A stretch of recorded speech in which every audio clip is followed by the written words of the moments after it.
మిమ్మల్ని ప్రజలు గెలిపించుకున్నారు ఒక ఎమ్మెల్యేగా. అజయ్ గారు ఒక చిన్న సబ్మిషన్ ఇస్తారా? గెలిపించుకున్నారు. అజయ్ గారు ఒక చిన్న సబ్మిషన్. ఇక్కడ మీరు చెప్తున్న దాంతో ఆయన ఒక ఇండివిజువల్ కెపాసిటీతో పులివెందుల సమస్యలు చర్చించడానికి ఒక ఎమ్మెల్యేగా రావడం యాక్సెప్టబుల్ మీ ప్రకారం. బట్ అపోజిషన్ లీడర్కి ఏముంటుందంటే whatever you are done దాన్ని క్వశ్చనింగ్ చేయడానికి వెసులుబాటు ఉంటుంది. ఇది వెసులుబాటు ఇవాళ దాకా మీరు ఇవ్వట్లేదు అన్నది ఇవాళ ఎస్టాబ్లిష్ అయింది.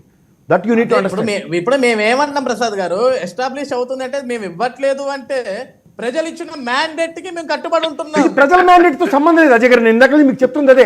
ప్రజలు ఎవరు? తప్పది. ప్రజల మ్యాండేట్ కి సంబంధం లేకపోతే మరి ప్రజలు ఎవరు? అలా కదండి. కాదండి అజయ్ గారు. పెట్టిన వాళ్ళు కదా అజయ్ గారు మీకు చెప్తుంది అదే. ఓట్లేస్తే గెలిచిన వాళ్ళు కదా. అజయ్ గారు మీకు చెప్తుంది ఒకటే సబ్మిషన్ ఏంటంటే ప్రజలు ఈ అపోజిషన్ లీడర్ చేస్తామని ఎన్నుకోలేదండి ఎలక్షన్. ప్రజల మ్యాండేట్ తో సంబంధం లేనప్పుడు ప్రసాద్ గారిని ఒక రోజు ఆయన రెడ్డి గారిని ఒక రోజు పంపించండి.